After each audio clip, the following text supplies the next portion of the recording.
imela boljše letalske povezave. Lani smo beležili največji upad letalskega potniškega prometa med vsemi državami članicami Evropske unije. Tudi okrevanje po pandemiji COVID-a nam gre v primerjavi z Evropo slabo, tako ugotavljajo na Ministrstvu za infrastrukturo. Razloga sta dva, najprej propad nacionalnega prevoznika Adria Airways in potem še pandemija. Potnike nam odžirajo tudi okoliška letališča. Da bi privabili letalske prevoznike, bo država pomagala prevoznikom s subvencijami.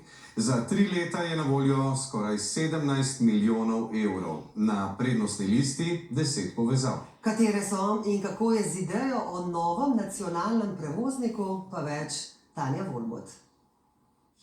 To je bil alarm za državo. Podatki kažejo, da je okrevanje letalskega prometa v naši državi med najslabšimi v Evropski uniji. Po številu letov, potnikov, sploh po povezavah, kot v predcovidnem letu 2019. Kjer Slovenija beleži največji padec med vsemi primerljivimi letališči, to je kar 56%.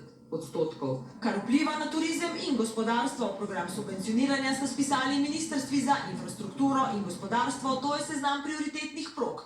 Dunaj, Bruselj, Kebenhavn, Atene, Madrid, Amsterdam, Helsinki, Praga, Berlin in Skopje. Povezave smo v tem programu razdelili na 2 dela. Ena je direktne povezave in druge so povezave z prometnimi vozlišči, od koder potniki lahko letijo naprej na druge destinacije. Če bo denar ostal, bodo subvencionirali tudi teh 7 prog, v zadnji fazi, če ne bi porabili vseh subvencij, še te 3 destinacije. Financiralo oziroma subvencioniralo se bo letališke pristojbine do višine 50%, tako kot določa oziroma veleva, to je maksimum, ki ga določa evropska uredba. V Fraportu so veseli subvencij, to pomeni več potnikov, priznavajo pa, da po pandemiji res napredujejo slabše. Drži, smo edina evropska država, ki je ob pandemiji izgubila tudi nacionalnega prevoznika, zato imamo slabše izhodišča kot ostale letališča in zaradi tega v okrevanju zaostajamo. Je pa treba povedati, da smo v lanskem letu za 130% povečali število potnikov na tem letališču in skoraj dosegli milijon. Letos jih pričakujejo več, 1.200.000 in cene letaliških pristojbin, kart, zaradi katerih se nekateri prevozniki in potniki raje odločajo za sosednja letališča. Na cene letalskih vozovnic nimamo vpliva, te določajo prevozniki v skladu s svojimi pričakovanji in pa tržno močjo.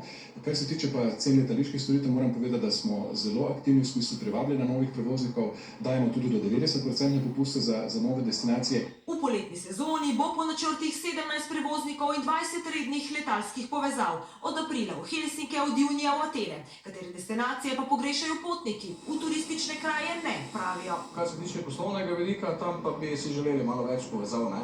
Od Skandinavije, Anglije, pa potem druga izvenevropska mesta, ne? Tudi, na primer, Portugalska, vse z Benetka, ne? Poleg subvencij, ki so omejena na 3 leta, verjetno bo kakšen prevoznik, ko denarja več ne bo, nehal leteti, kakšne pa so dolgoročne rešitve. Nov nacionalni prevoznik. Če se bomo odločili za vzpostavitev novega prevoznika, bo to trajalo. Razpis za subvencije naj bi bil objavljen 24. marca, Slovenija pa predtem še potrebuje soglasje Evropske komisije.